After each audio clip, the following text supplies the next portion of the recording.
So today's exam that we're dealing with was October-November 24, variant 23 का है.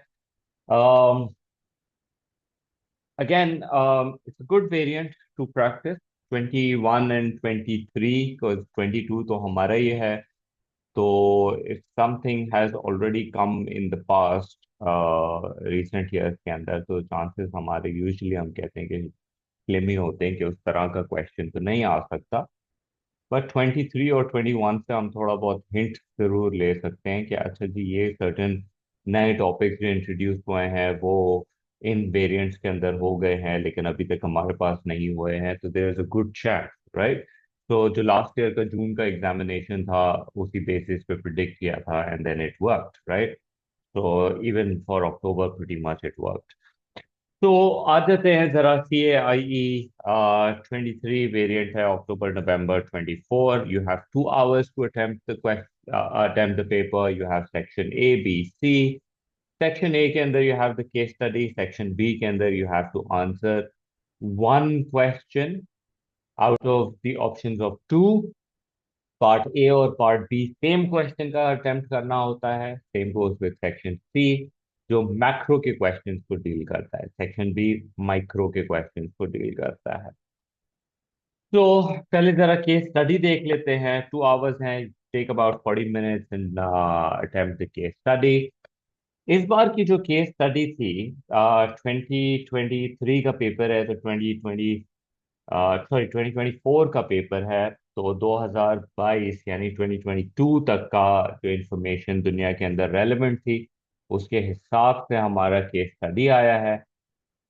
This case study, if you have not red, please make sure you read it. I'll give you a brief idea. Headline अगर आप पढ़ लेते हैं तो headline के अंदर आपको एक आइडिया मिल जाता है कि what is this going to be about. It's about global coffee bean prices that reaches a new high.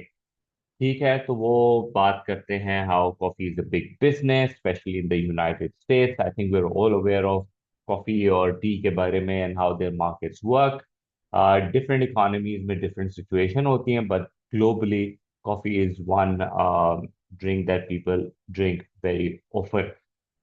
Uh, the global market was nearly worth 110 billion in 2020, with production around 10 million. 95% is coming from thousands of small scale producers in South America हो गया, Central America हो गया, you have the Asias and the Africa. फिर उसकी जो trend की बात है, देर से कि अगर इसी तरीके से जिस तरह से लोग पी रहे हैं कॉफी और प्रोडक्शन हो रही है, तो वी सी कि इसकी जो है प्रोडक्शन 2050 तक ट्रिपल हो जाएगी. दैट मीन्स अभी का जो डेटा दिया हुआ है उन्होंने 20 का दिया हुआ है. 30 साल बाद जो है आप एक्सपेक्ट कर रहे हो कि ये ट्रिपल हो जाएगा. तो probably it go from 10 million to maybe like 30-40 million, right? The Arabica coffee bean price was at a 10-year high in 22, with more than doubled in 2021.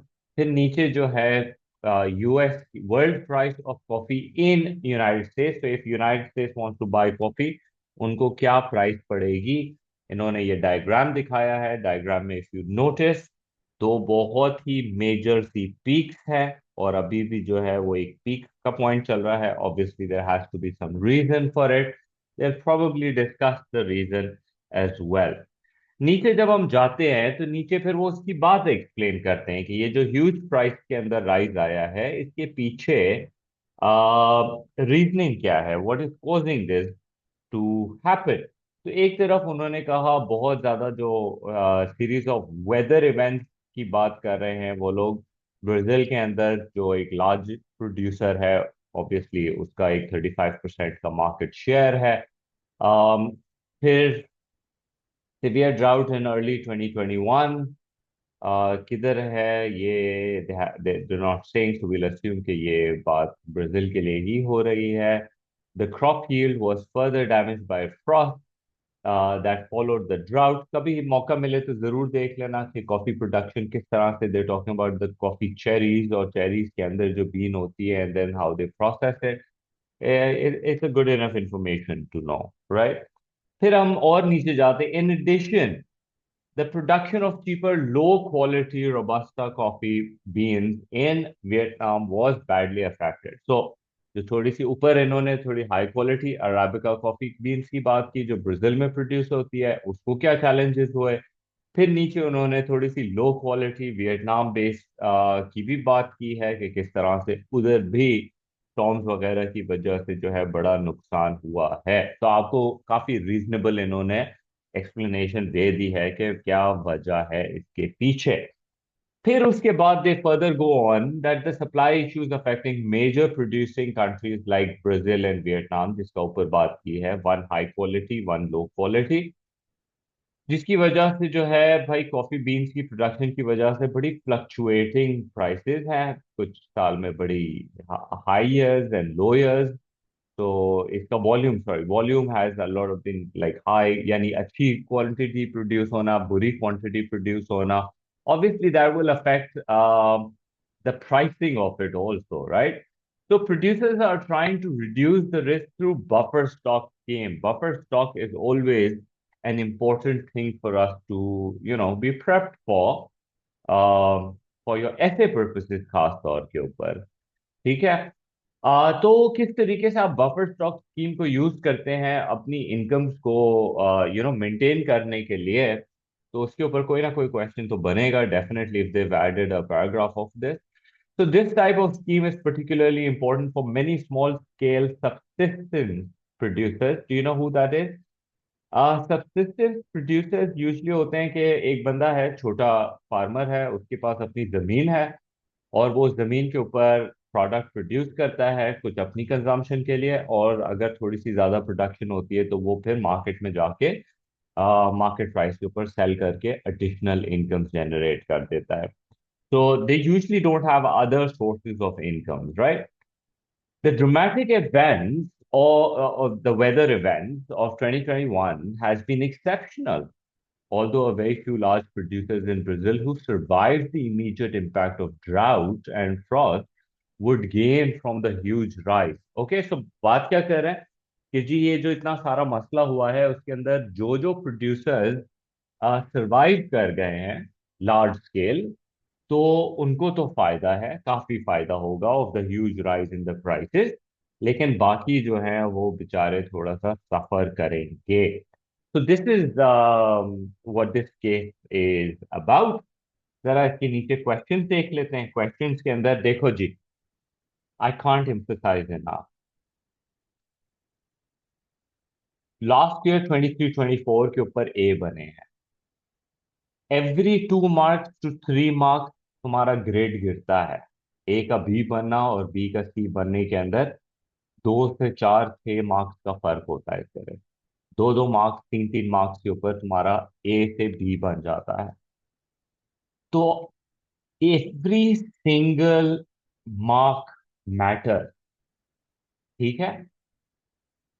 शुरू की ये जो केस स्टडी के क्वेश्चंस होते हैं, देखो, इसमें गलती नहीं होनी चाहिए because they can actually make a difference, A और बी का। क्या इसको आंसर करना आसान है? वैसे तो ये क्वेश्चंस बड़े ही सिंपल से होते हैं। सिंपल डायग्राम मांग लिया, सिंपल सा कैलकुलेशन मांग लिया, परसेंटेज निकालने को आ गया। You can't mess this up, right? तो इनको थोड़ा सा इंपॉर्टेंस दो, don't take too much time, but please don't make mistakes in it. कहते हैं use a demand and supply diagram to show that there was a huge increase in the price of arabica coffee beans in 2021। क्यों भाई? Arabica की जो बात हो रही थी वो ऊपर पैराग्राफ में ब्राजील का केस था। ठीक हो गया।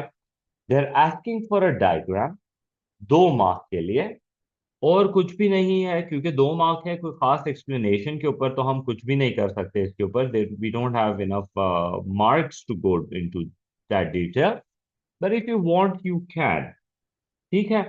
तो हमने क्या करना है, सबसे पहले तो डायग्राम बना देना है और रीजन जो है वो पीछे से उठा लेना है कि इसके पीछे रीजन क्या है। तो you have a price, you have quantity, you have a demand curve, you have a supply curve, you have equilibrium quantity, equilibrium price.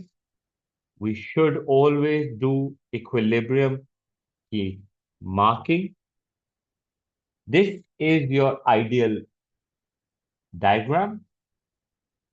चाहो तो यहाँ D0 S0 भी लिख लो। बहुत ही परफेक्ट करना है तो इसको पूरा लिखो प्राइस और इसको पूरा लिखो quantity. This is your perfect diagram. Arabica जो अरेबिया का सॉरी ब्राजील का केस था उसके अंदर मेजोरिटी जो उन्होंने बात की है वो ये की है कि भाई सप्लाई की तरफ से ड्राउट का इशू है या फ्रॉस्ट का इशू है। तो उस केस से तो हमें पता लगता है कि जी प्रोडक्शन जो है ना वो हर्ट हुई है। तो supply curve will shift to the left, ऐसे मैं एरो करके दिखाऊंगा। और फिर मैं दिखाऊंगा कि किस तरह से नया इक्विलिब्रियम E1 पर आ गया है और किस तरह से मेरी नई प्राइस जो है वो P1 पे आ गई है और क्वांटिटी Q1 पे आ गई है। प्राइस के अंदर राइज है, क्वांटिटी के अंदर फॉल है, डिमांड कर्व के ऊपर मूवमेंट है। This is your perfect diagram with every single notation possible. Probably इसके अंदर जो मार्क मिलेगा, पहला मार्क तुमको मिलेगा for making a demand supply diagram, equilibrium दिखा के shifting of the supply curve हो सकता है। दो से ज्यादा मार्क होता है तो लेबल का भी मार्क मिल जाता है, लेकिन इसके अंदर जो है ना label plus shift and everything it will all be counted. और फिर दूसरे मार्क के लिए कि क्या हुआ नई इक्विलिब्रियम प्राइस और क्वांटिटी को, that should be very visible. So if you make a diagram like this you get good 2 marks. तो इस तरीके से तुमने ये करना है। ठीक हो गया। फिर उसके बाद सेकंड क्वेश्चन के अंदर, is the price elasticity of supply of coffee bean likely to be elastic or inelastic in any one year? And you have to justify your answer from the information provided. 2 mark के कुछ खास इसमें कुछ trick है नहीं। पहला simple तुमने बताना है इलास्टिक है कि इनइलास्टिक है, और दूसरा मार्क तुमको मिलेगा जस्टिफिकेशन कि व्हाई डू यू फील और आर्टिकल में से कोई तुमको बात उठानी है। ठीक है। कौन सी कॉफी की बात की है? जस्ट कॉफी की बात है तो अराबिका की भी बात कर सकते हो, रोबास्टा की भी बात कर सकते हो। तो जहां तक ऊपर पैराग्राफ की बात है, पैराग्राफ के अंदर जो हमें नजर आ रहा है फ्रॉम दीज पैराग्राफ कि because there is so much like weather related issues and storm वाली बातें और फ्रॉस्ट वाली बातें, and that can become the reason for me कि किस तरह से सप्लाई जो है आप इतनी आराम से जो है उसको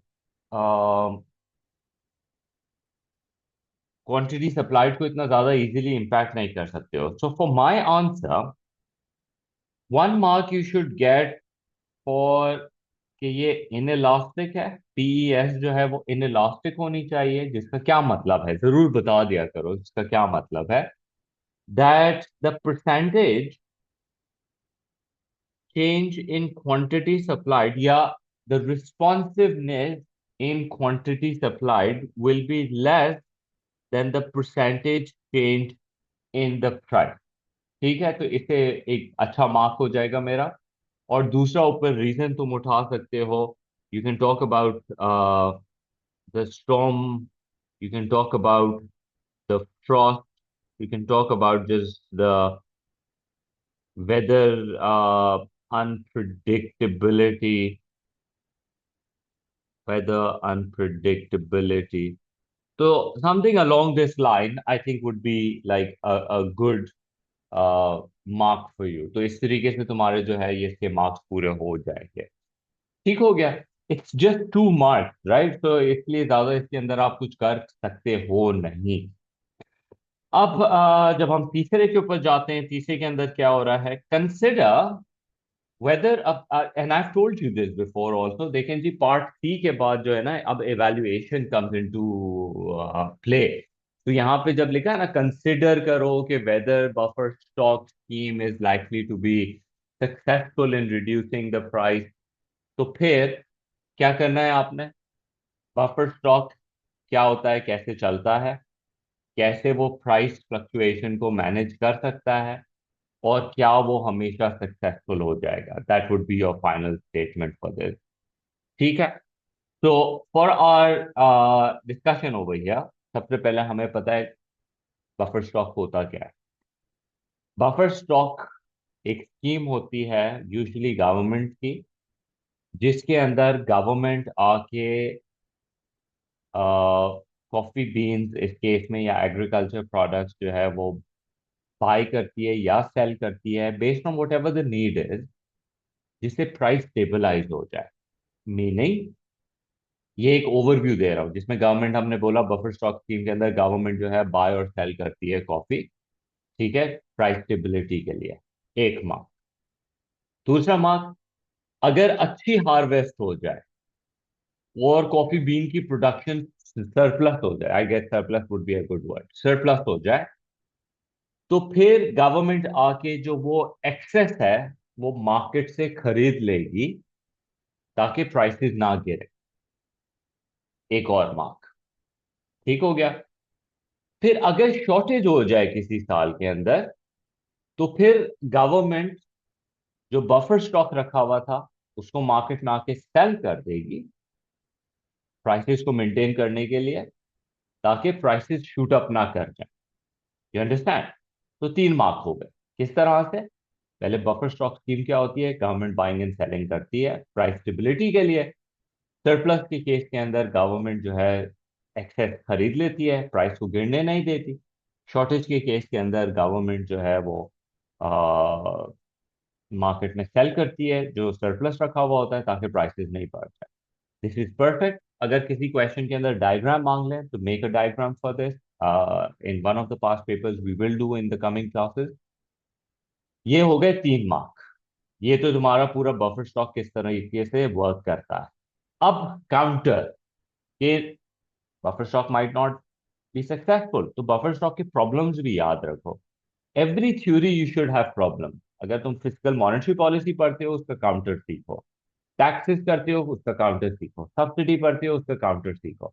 You have to have an alternative. That's all your CIE exam is all about now. Counter करने आना चाहिए। तो इस केस के अंदर हमारा काउंटर ये है कि buffer stock scheme will may be not fair, may be not be successful. तो हम कहते हैं it could be why government does not have the budget to keep the surplus buffer stock, क्योंकि वो एक अपॉर्चुनिटी कॉस्ट है, right? तो उसके लिए गवर्नमेंट के पैसे खर्च होते हैं। या फिर ये भी तो हो सकता है, कॉफी का केस है तो will talk in terms of coffee, कि कॉफी को अगर आप स्टोर करते हो तो वो आप कितनी इफेक्टिवली स्टोर कर लेते हो कि उसकी क्वालिटी खराब ना हो। बिकॉज रिमेंबर, अगर क्वालिटी खराब हो रही है तो अब आपको उसको सस्ते रेट पे बेचनी पड़ेगी, right? You can't maintain the price which was the purpose of this. तो that could be sort of your counter write up for this basically. ठीक है जी, how it works. Like in fact, I think I should have like an answer for this also.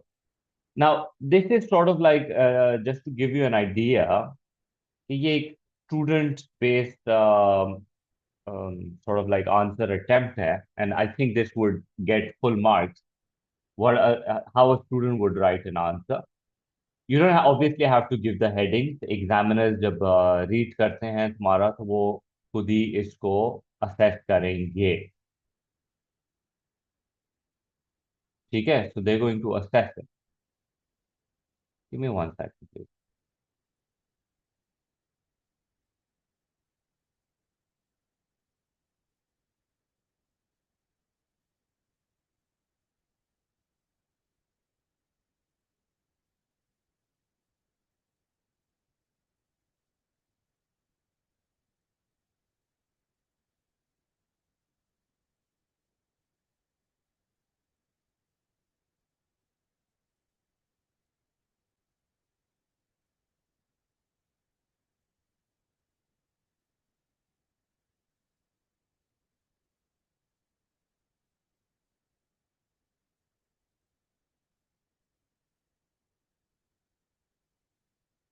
So I hope you read it.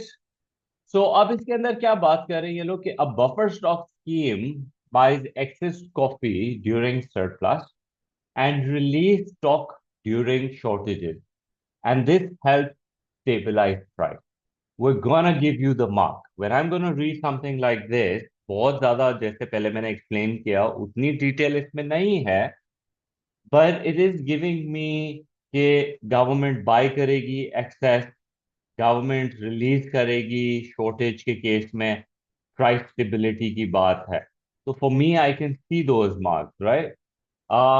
फिर क्या हो सकता है कि argument against success, the counter argument, it requires large financial and physical resources to store coffee, difficult to forecast extreme weather events like 2021 drought. अच्छा ये भी एक पॉइंट है बफर स्टॉक का कि कितना बफर स्टॉक रखना है, क्योंकि वेदर की अनप्रिडिक्टेबिलिटी के हिसाब से ऐसा ना हो कि यू कीप टू मच और too little, then it will fail, it will not be sufficient enough to deal with the thing, right? तो ये वो अच्छे पॉइंट्स हैं किड कैन राइट.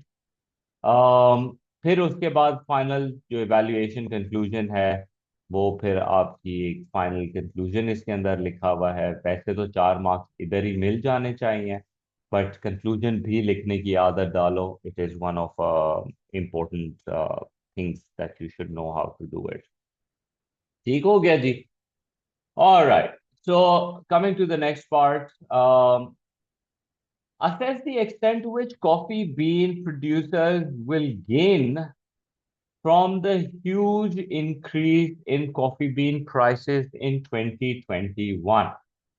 देखें जी, क्वेश्चन जो है वो टारगेटेड है. प्लीज अंडरलाइन कर लिया करो कुछ relevant bits.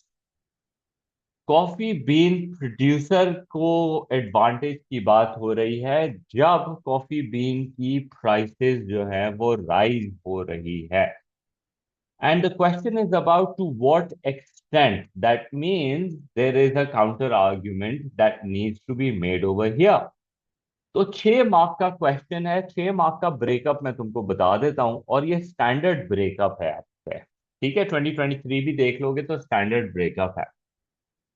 Up to 3 marks gain के हैं, up to 3 marks against argument के हैं कि बेनिफिट नहीं होगा.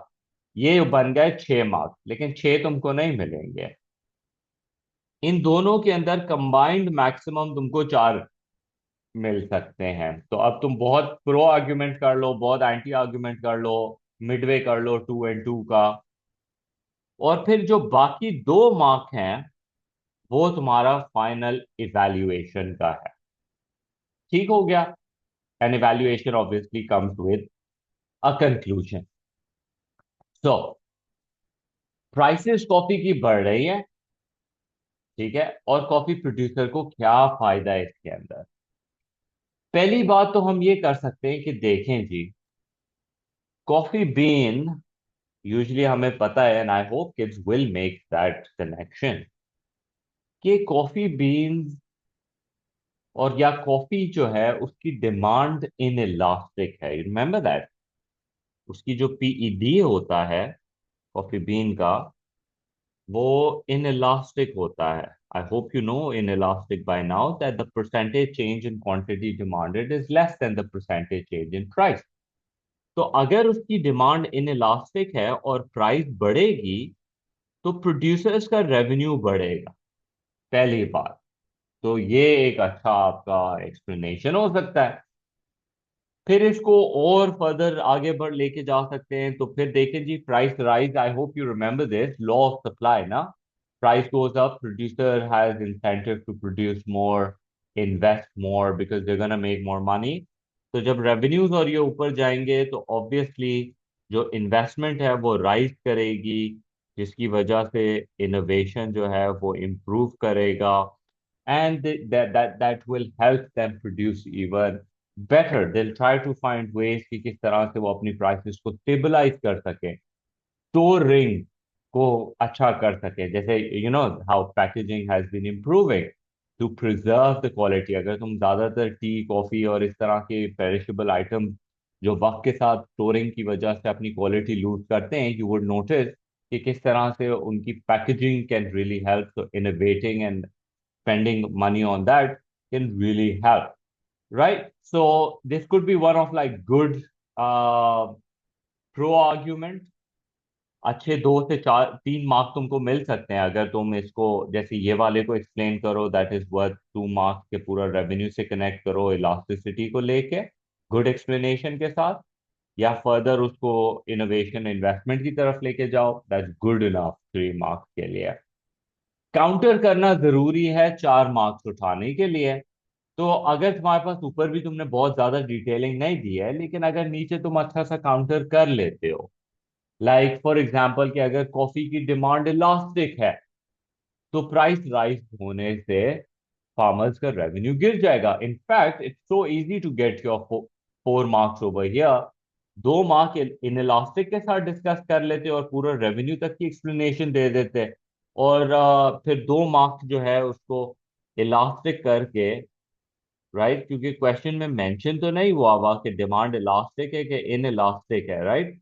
तो उस केस के अंदर जो है उनका रेवेन्यू गिर जाता, और फिर जब रेवेन्यू गिर जाता तो कुछ फर्म्स जो है वो फिर बंद होने की तरफ चली जाती, क्लोजर्स की तरफ। तो that's a good enough counter argument, right. और क्या हो सकता है? ये भी हो सकता है प्राइसेस बढ़ रही है, अगर कॉफी के अच्छे सब्स्टिट्यूट्स हैं, जैसे country like Pakistan, he is a very serious competitor, right. तो बहुत ही हाईली क्रॉस इलास्टिसिटी जो होती है वो बहुत ही इलास्टिक होती है, तो people would have moved away from it, they would have lost money on this, right. तो यूज क्या करो ये एक्सीडी, पीईडी और इनके डिस्कशंस को। Now as far as final evaluation goes, final evaluation करनी क्या है, तुमने ऊपर क्या बात की है? हमेशा इवैल्यूएशन ऊपर से लिंक होती है। Evaluation is nothing separate from ये। P4 के अंदर हम कभी कुछ डिफरेंट करेंगे, लेकिन यहां पर जो तुमने ऊपर डिस्कशन किया है ना, उसी डिस्कशन को लेके तुम अपनी फाइनल इवैल्यूएटिव स्टेटमेंट में जाओगे। जब तुमने दोनों साइड डिस्कस कर दिया, अब मेरी 2 मार्क की इवैल्यूएशन क्या है इधर, तुमने आंसर ये करना है, assess the extent to, will they rise होने की वजह से प्रोड्यूसर गेन करेगा कि नहीं करेगा, मुझे एक फाइनल अपनी डिस्कशन की बेसिस के ऊपर बता दो कि क्या सीन है। ठीक है। तो मेरी discussion would be more like कि in real world most of the countries coffee beans tend to be inelastic. It's a habitual good, substitute बहुत ज्यादा नहीं है, ठीक है। पीपल एडिक्टेड होते हैं इसकी तरफ ज्यादा, जिसकी वजह से आ, उसकी डिमांड इन इलास्टिक होगी, और अगर प्राइस राइज कर रही होगी तो ऑब्वियसली प्रोड्यूसर्स विल बेनिफिट।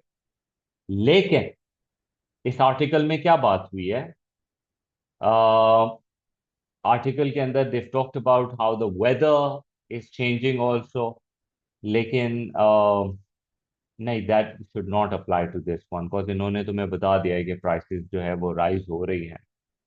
हमने जो काउंटर आर्ग्यू किया है कि सब्स्टिट्यूट्स अगर बहुत ज्यादा कुछ कंट्रीज के अंदर, यू कैन से कि people might not be treating this as an, क्योंकि कुछ इकोनॉमीज के अंदर क्या होता है कि लोगों की इनकम ज्यादा नहीं होती है एंड कॉफी ज्यादा महंगा होता है, तो इसकी वजह से हो सकता है कि लोग राइजिंग प्राइसेस की वजह से सब्स्टिट्यूट की तरफ मूव भी कर जाएं।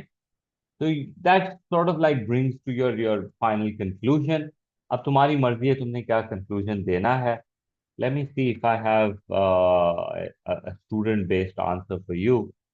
This is how a student would sort of like write this answer. I'll put it up in over here. तो एक नजर देख लो।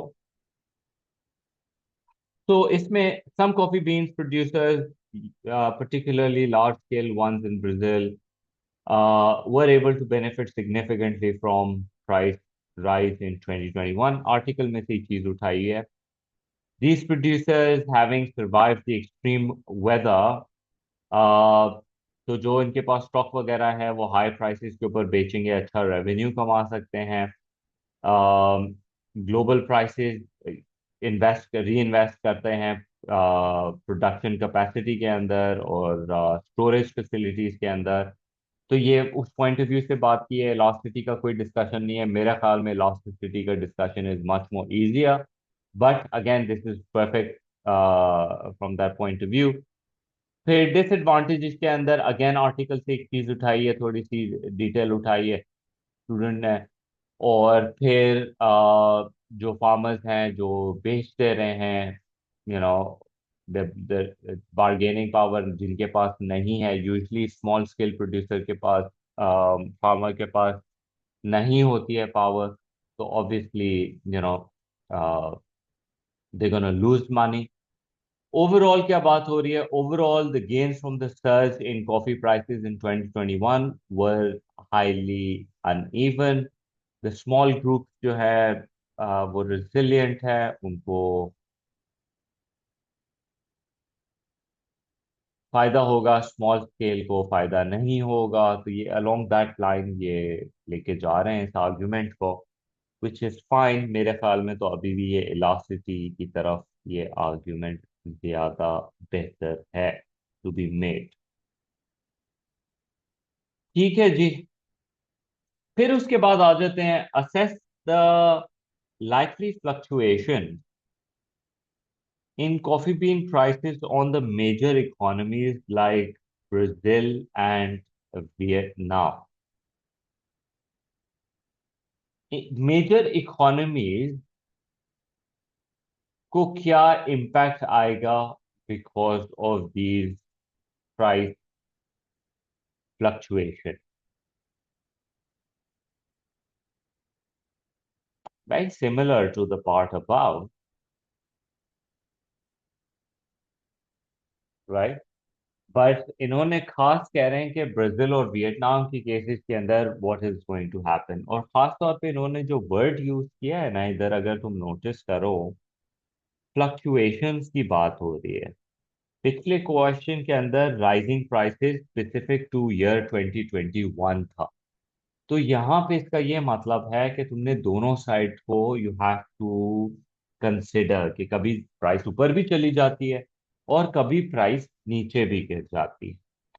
तो जो पोटेंशियल बेनिफिट्स हैं मेजर प्रोड्यूसर्स के लिए, अगर प्राइस राइज कर जाए, ठीक है, तो उसमें क्या हो सकता है कि उसके अंदर जो है गवर्नमेंट को अच्छे टैक्स मिल सकते हैं ना। वही बात है कि क्योंकि 6 मार्क्स हैं तो पहले बेनिफिट्स में लिख लूंगा टू दिस मेजर इकोनॉमीज और फिर मैं उसका काउंटर कर दूंगा।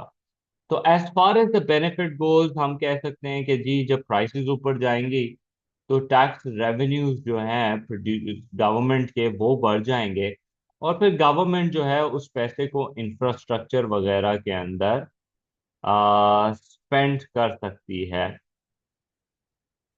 या कॉफी प्रोड्यूसर्स को असिस्ट कर सकती है कि किस तरह से वो अपनी प्रोडक्शन को और फर्दर इम्प्रूव कर सकते हैं।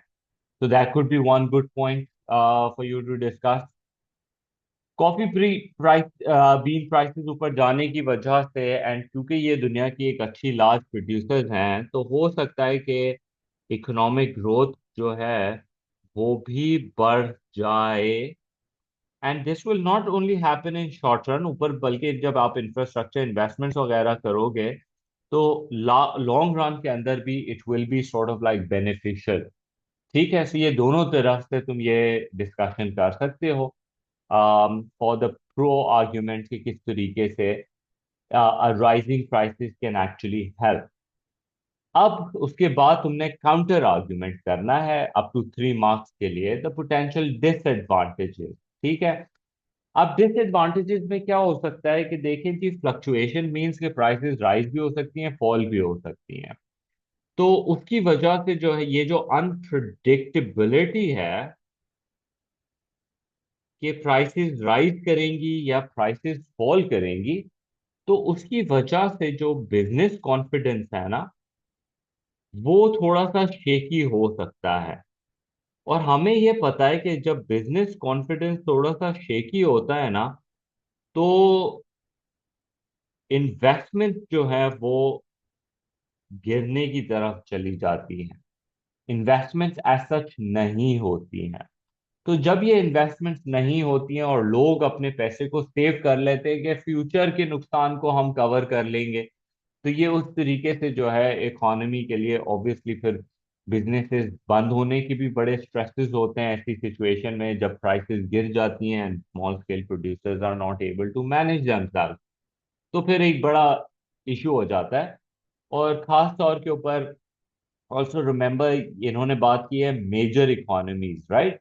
तो जो मेजर इकोनॉमीज होती हैं, मेजर इकोनॉमीज के साथ प्रॉब्लम क्या है कि उनकी बड़ी हाई रिलायंस होती है इन किस्म के गुड्स के ऊपर। और फिर जब प्राइसेस गिर जाती हैं, they don't make significant money, उन पे बजट पे प्रेशर आ जाता है। लाइक फॉर एग्जांपल सऊदी अरब की हम बात करते थे। सऊदी अरब ऑयल सेल करता है ग्लोबल मार्केट्स को, और जब ऑयल की प्राइसेस गिर जाती हैं तो देयर रेवेन्यूज, इवन तो वो इनएलास्टिक है, they are not making so much enough revenues कि उनके पास बजट के अंदर प्रॉब्लम्स आ जाती हैं on the expenditure that they doing. So that becomes a problematic situation.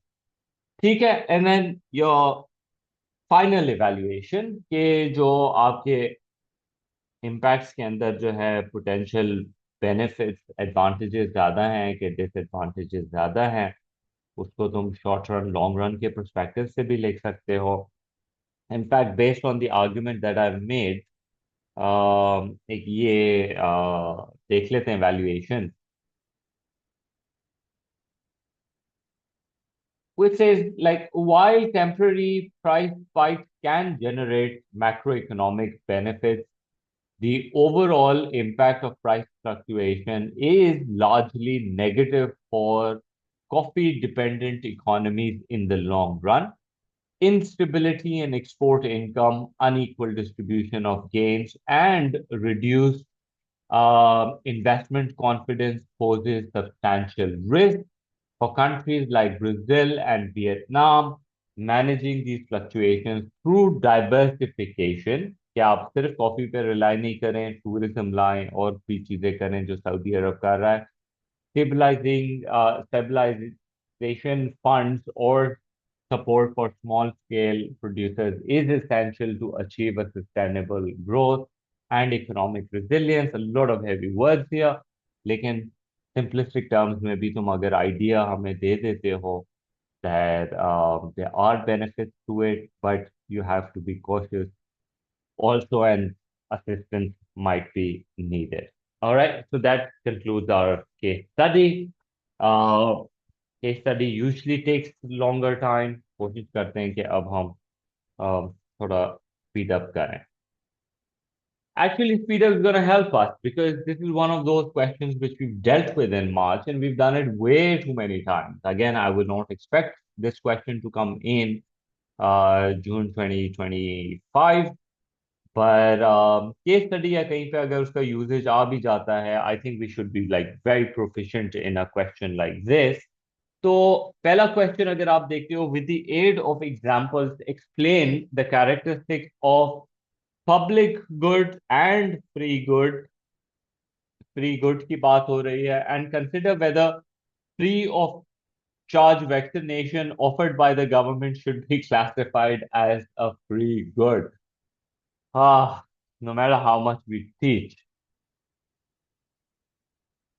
देखें जी, please go over the theory of this one really closely.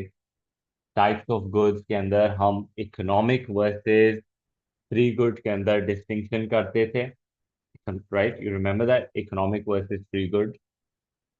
फिर economic good के अंदर हम private public, फिर private के अंदर we would talk about consumer capital, merit, demerit and all of those. Remember those? So that's how we are discussing used to be about. So please ख्याल करना, यहाँ बहुत बच्चे मैसअप करते हैं इस क्वेश्चन में।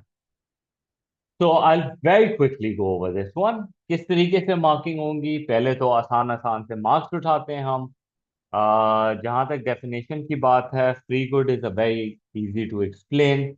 Make sure that free good की जब हम बात करते हैं तो there is no opportunity cost या there is no price that has to be paid, दोनों बात लिखोगे।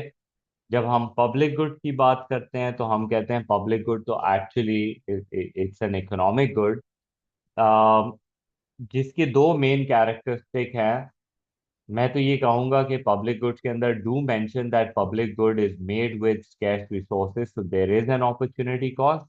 फिर आप जो वो नॉन एक्सक्लूडेबिलिटी और नॉन राइवलरी की बात करते हैं, वो जरूर करें, उसको एक्सप्लेन करें, और दोनों का एग्जाम्पल ना भूलें। इसकी हो सकती है like fresh air, wild berries, things like that, sun sunlight, और इसके अंदर तुम स्ट्रीट लाइट, जो टिपिकल वंस हैं, प्लीज यूज दोज। ज्यादा होशियारी मारने की जरूरत नहीं है। एग्जामिनर दुनिया के कहीं भी कोने का हो सकता है, उसको कंफ्यूज ना करो। बेसिक बेसिक जो बुक्स के अंदर मेंशन हुई हुई है ना, उनके साथ चलो, वरना गड़बड़ करोगे। ये हो जाते हैं तुम्हारे 3 मार्क। ये दोनों लिखे होंगे, 1 मार्क दे देंगे। दोनों में से एक भी मिसिंग होगा, वो मार्क हम नहीं देंगे। तो you gonna get 1 mark for an example, 1 mark for this, considering कि ये तुम बात करोगे, and 1 mark for this. 3 marks knowledge के हो गए। You remember we talked about this before also. The breakdown is knowledge and understanding 3 marks, analysis 3 marks, evaluation 2 marks, right. अब इसके अंदर एनालिसिस है क्या, कि अगर आपको फ्री ऑफ चार्ज वैक्सीनेशन दी जा रही है गवर्नमेंट की तरफ से, फ्री ऑफ चार्ज, तो क्या वो फ्री गुड कंसिडर किया जाएगा? तो भाई साहब, आपने क्या करना है? वैक्सीनेशन की बात हो रही है।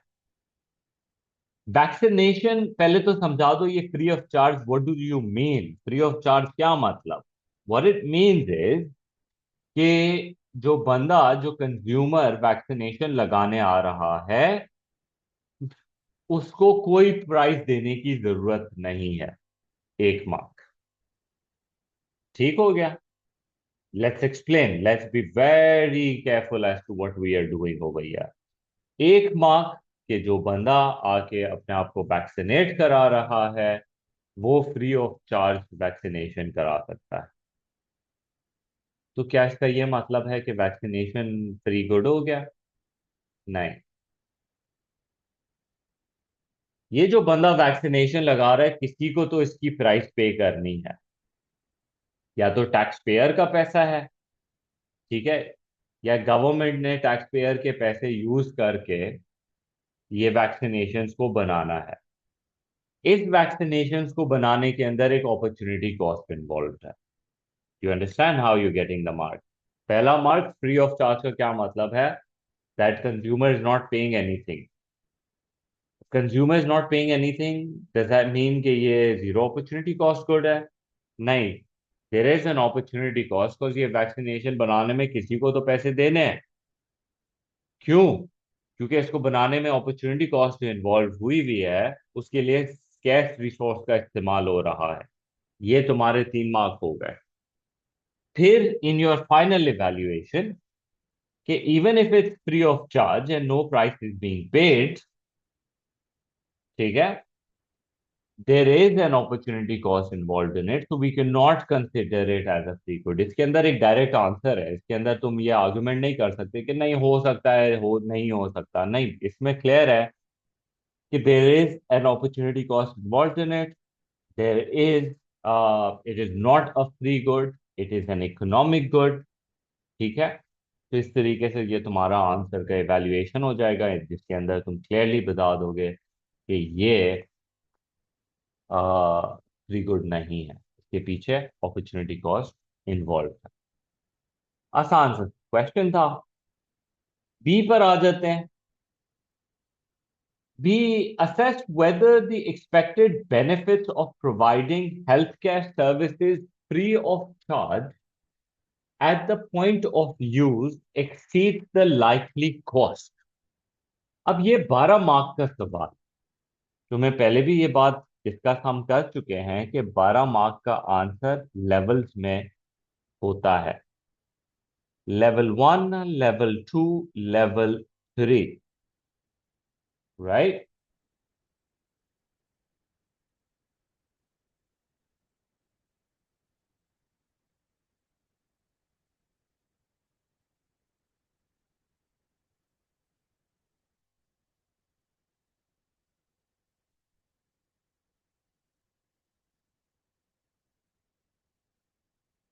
लेवल्स के लिए क्वालिफाई करने के लिए you have to have certain information in place कि हम आपको वो मार्क्स दे सकें।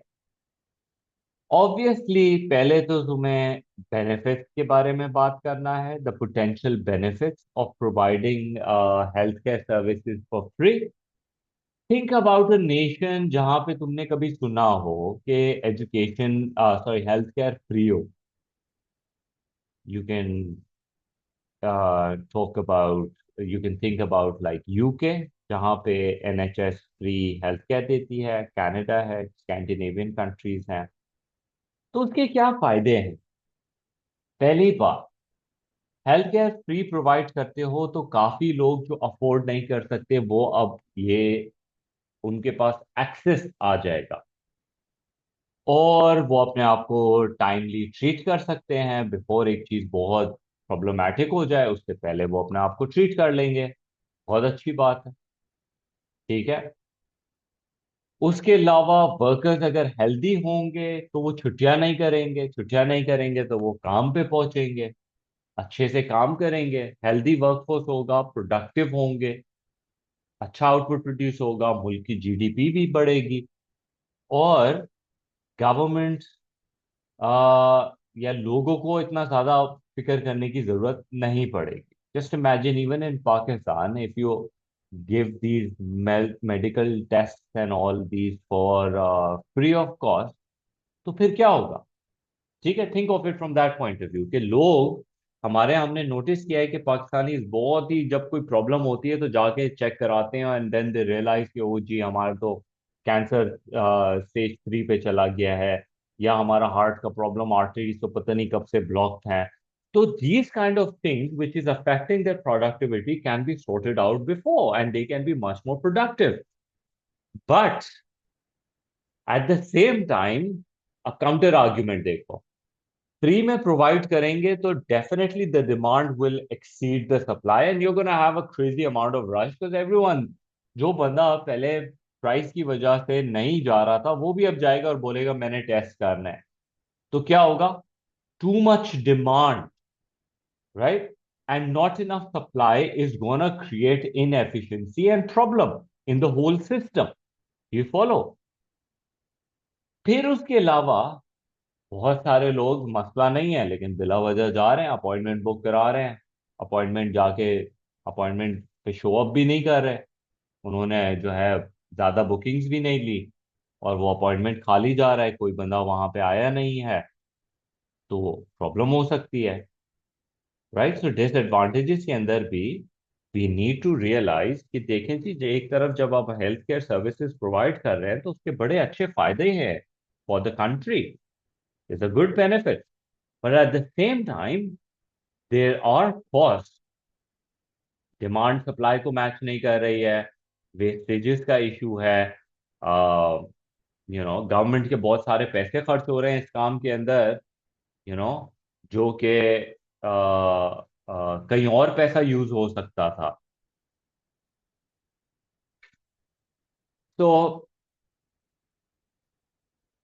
इस क्वेश्चन के अंदर नॉलेज एंड अंडरस्टैंडिंग ना, देखो, हमने मार्च का जो क्वेश्चन देखा था, जो मार्च वाज द लेटेस्ट वन, मार्च के अंदर 12 मार्क के क्वेश्चन के अंदर उन्होंने कोई ना कोई टर्मिनोलॉजी थी जिसको यूज किया था, जिसको नॉलेज के लिए एक्सप्लेन किया था।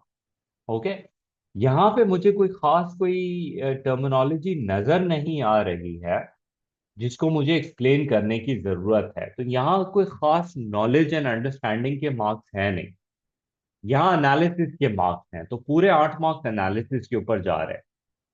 एनालिसिस के अंदर एडवांटेजेस लिखो,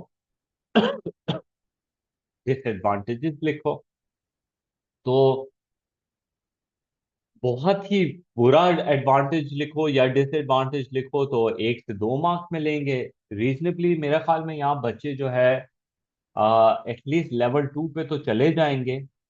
तो आई वुड से एडवांटेजेस लिखने के लिए तुम लेवल 2 के लिए क्वालिफाई कर सकते हो विद, या बहुत सारे एडवांटेजेस लिखे हैं लेकिन उनको बहुत ज्यादा अच्छे से एक्सप्लेन नहीं किया है, तो मैं कहूँगा लेवल 2 पे। डिसएडवांटेज लिखोगे तो लेवल 3 के लिए क्वालिफाई हो जाओगे। ठीक है। और फिर इवैल्यूएशन, मेरी नजर के अंदर फ्री ऑफ चार्ज वाली जो बात इन्होंने की है इवैल्यूएशन के अंदर, I think even in Pakistan के केस के अंदर आई थिंक कि उन कुछ सिनेरियोज में it should be free of charge, कुछ सिनेरियोज में इट शुड बी पेड। तो मेरी नजर के अंदर there should be a combination, a blend of the two. ठीक है, तो ब्लेंड के अंदर basically, in fact, do I have an evaluation statement over here? Yeah, this is a good evaluative statement that I have. Take a look at it. Uh, uh,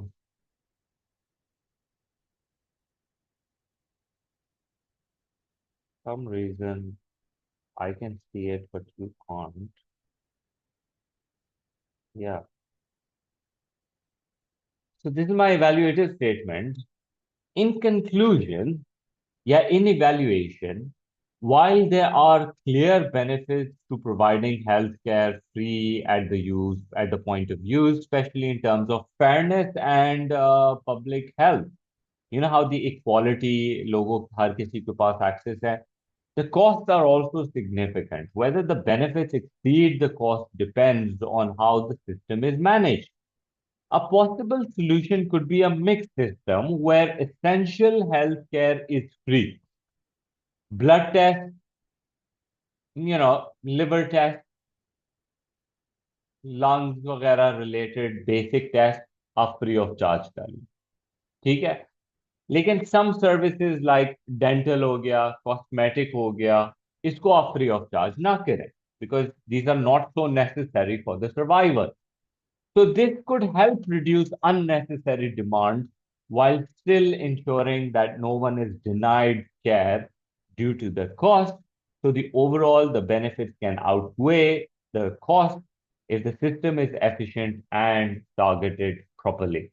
So that would be a good evaluative statement over here where you are proposing an alternative. So मेरी नजर के अंदर this is a good way to write. So please, again, focus on the write-up. How are we answering these essays? अब three जो है वो income distribution के ऊपर आ चुका है। मेरी नजर के अंदर देखें अक्टूबर और इसके अंदर इनइक्वालिटी के ऊपर क्वेश्चंस आ चुके हैं। ठीक है, तो मेरी नजर के अंदर तो there is less chance when we're writing our evaluation, जैसे अभी हमने पिछले वाले का जो evaluation लिखा ना, please make sure that you make the evaluation double sided. Double sided होगा तो पूरे मार्क्स मिलेंगे। ठीक है, sometimes some examiners might not even give you even half marks for it. अपने इवैल्यूएशन को डबल साइडेड जरूर रखा करो और फिर जो भी तुम्हारे फाइनल कंक्लूजन है उसको जरूर स्टेट कर दिया करो। It is necessary. Alright, double side होना जरूरी है। um, so for this question, explain two economic reasons for inequality in the distribution of income and wealth, and consider why inequality in the distribution of wealth cannot be easily measured. Okay जी, अब knowledge and understanding में क्या जाएगा? दो economic reasons आपने देने हैं inequality के, inequality in the distribution of income and wealth. पहले तो मेरी नजर के अंदर एक छोटा सा एक्सप्लेनेशन दे दो कि what do you mean by inequality of income and wealth. Something like, even like something as basic as के आपका जो इनकम डिस्ट्रीब्यूशन है या इनकम गैप जो है between the rich and poor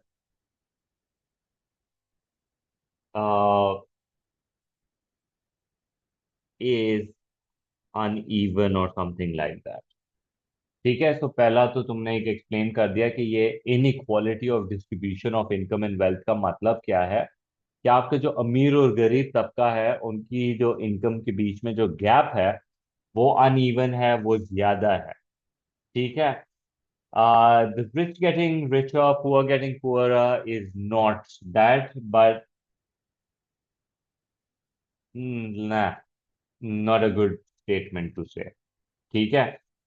um, just simply giving an idea that अमीर और गरीब की इनकम्स के बीच के अंदर जो है अब ज्यादा बड़ा गैप क्रिएट हो गया है, उनकी वेल्थ के अंदर, या कुछ अनइवननेस है आपकी पॉपुलेशन के बीच में। So keep it bookish, alright. If you want to say like rich getting richer and the poor getting poorer, you can sort of like suggest that statement, but after the explanation that we've done. ठीक है। अब दो reasons पे आ जाते हैं, कौन से दो रीजंस हो सकते हैं? प्लीज अपने दो रीजंस को स्टैंडर्डाइज करो, ज्यादा इधर उधर जाने की जरूरत नहीं है। एक तुम्हारा सिंपल सा अच्छा सा रीजन है कि you have like poor education and training. तो उसके अंदर फॉर द वाइडर पॉपुलेशन, तो the rich has good quality education but the poor is not, does not have accessibility to a good income, जिसकी वजह से जो है वो गैप क्रिएट हो जाता है। Please make sure that you explain the whole point, not just mention कि पुअर एजुकेशन एंड ट्रेनिंग की वजह से गैप हो जाता है। क्यों गैप हो जाता है भाई? क्योंकि उसकी वजह से जो उनकी स्किल्स हैं, स्किल्स जो हैं उसके अंदर गैप क्रिएट हो जाता है। तो इसकी वजह से जो है वो ज्यादा अपनी हाई सैलरीज नहीं ऑफर कर सकते हैं, और वो लो सैलरीज ही लेंगे, तो जिसकी वजह से they can't go for higher salaries, and so therefore ये एक रीजन हो गया। एक मार्क मिलेगा by the way for writing this whole thing. दूसरे रीजन के ऊपर अगर हम आते हैं, तो दूसरे रीजन के अंदर जैसे lot you can write, normally क्या होता है, आप इंफ्रास्ट्रक्चर को भी लेके चल सकते हो। आप ये भी बात कर सकते हो कि आपकी ज्यादातर जो हम बात करते हैं ना, लो सेविंग्स होती हैं। अनफॉर्चुनेटली ऐसे मुल्कों के अंदर जहाँ इनइक्वालिटी ज्यादा होती है, वहाँ सेविंग्स जो होते हैं ना वो लो रेट होते हैं। जब सेविंग्स का लो रेट होता है, तो obviously people are not able to buy asset. Okay. When they can not buy assets, और जब खास तौर पे चीजें महंगी होना शुरू हो जाती हैं, जैसे पाकिस्तान के केस में देख लो, the rich has asset, the asset value go up, और वो अमीर होते जाते हैं। गरीब बंदा रेंटल के घर में है, वो अपना घर भी ओन नहीं करता, वो गरीब से गरीब होता जाता है। ठीक है। Poverty can actually be a consequence of poor income distribution. Cause के लिए it is a bit on the vague side. ठीक है। अगर तुमने उसकी बात करनी है, तो पुअर इंफ्रास्ट्रक्चर, पुअर इंफ्रास्ट्रक्चर की वजह से यू कुड से कि ज़्यादा कोई फैक्ट्रीज और इसकी एक्सपेंशन भी नहीं हो रही होती हैं, और कोई ख़ास नौकरियां की फैसिलिटीज़ भी नहीं होती हैं। तो इसकी वजह से जो है there is not much of an improvement that can happen, right, और गैप जो है वो बढ़ जाता है। अब लास्ट पार्ट है, कंसिडर व्हाई इनइक्वालिटी। ये एनालिसिस करना है हमने। Consider why inequality in the distribution of wealth cannot be measured. अब देखें जी, पाकिस्तान जैसा मुल्क is the best, and we discuss this in classes all the time, we made this discussion कि होता ये है कि कंट्री लाइक पाकिस्तान, उसके अंदर you don't have proper government based methods कि आप लोगों की वेल्थ वगैरह को मेजर कर सकें। वेल्थ जब मल्टीपल सोर्सेस से आती है, हाउसिंग से, बैंक में पैसे सेव करने से, स्टॉक से, गोल्ड खरीदा हुआ है, स्ट्रॉन्गर करेंसी खरीदी हुई है, there are so many sources of wealth. तो ये छुपाना बड़ा आसान होता है। Government usually does not have way to figure this out. तो एक मेथड तो ये हो गया। ये वेल्थ के बहुत सारे सोर्सेज होते हैं and it is very difficult to keep a check on all these different ways of methods. You have to rely on the people to declare that, right? And obviously, people would lie to save on taxes. दूसरा, some wealth may not be included in any calculation. तो wealthy जो है वो tax heavens वगैरह के लिए use करता है, इट्स वेरी कॉमन। समटाइम्स हम ये भी करते हैं कि ओनरशिप जो है हम अपने फैमिली मेंबर्स में डिस्ट्रीब्यूट कर देते हैं। या तो अगर आप कहते हो कि आपकी इकोनॉमी इतनी फॉर्मलाइज नहीं है, आपकी बड़ी एक इनफॉर्मल इकोनॉमी है, now I don't know what that means, you might have to explain that, what do you mean by informal economy. तो दैट मींस कि उस इकोनॉमीज में कोई चेक एंड बैलेंसेस ऐसा है नहीं। तो लिखे क्या है, why inequality in the distribution can not be easily measured. तो ये मेरा एनालिसिस हो जाएगा, और फिर फाइनल इवैल्यूएशन के अंदर क्या ये हमेशा बेहतर तरीके से मेजर नहीं हो सकती है। तो आई थिंक हमारे पास दुनिया में स्कैंडिनेवियन इकोनॉमीज और वेस्टर्न इकोनॉमीज हैं जहां पे अब इवैल्यूएशन के अंदर हम ये लिख सकते हैं कि देखें जी, inequality is not always difficult to measure, it can be measured.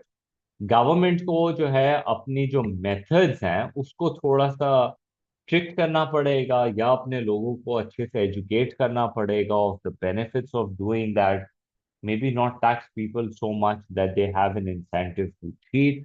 तो कुछ ना कुछ आपको दूसरे तरीके निकालने पड़ेंगे जिससे आप मेजरिंग के तरीके इंप्रूव कर सकते हो। That's your evaluative statement, right? कि किस तरीके से there may be improvement that can happen. ठीक है, तो इस तरीके से तुम्हारा आंसर है। आंसर का तुम्हें स्ट्रक्चर मैंने बता दिया है। सबसे पहले तुमने इनइक्वालिटी को एक्सप्लेन करना है, फिर उसके दो कोई तरीकों को एक्सप्लेन करना है, फिर एनालिसिस के अंदर तुमने इनइक्वालिटी और वेल्थ डिस्ट्रीब्यूशन क्यों मुश्किल है उसके दो कम से कम तरीके बता देने हैं 3 मार्क के लिए। और फाइनल इवैल्यूएशन के अंदर कंसिडर, क्योंकि वर्ड आ गया तो इसका काउंटर देना जरूरी है, तो you will make a counter discussion. फिर 3B की तरफ आ जाते हैं, assess which policies are likely to be most effective in redistribution income। तो विच पॉलिसीज, कम से कम दो पॉलिसीज की डिस्कशन आपने करना है। 3 पे भी कर सकते हो, 3 करोगे तो ज्यादा अच्छे मार्क्स के चांसेस हैं। दो अच्छे से एक्सप्लेन करोगे तो भी बड़े अच्छे मार्क्स मिलने के चांसेस हैं। बट आइडिया क्या है, पॉलिसी बतानी है, उसको एक्सप्लेन करना है, कैसे वो डिस्ट्रीब्यूशन ऑफ इनकम में इफेक्टिव है, कैसे नहीं है, एनालिसिस के मार्क्स मिल जाएंगे। तो सो आई थिंक कुछ बेसिक सी हमारे पास पॉलिसीज हैं which you can use.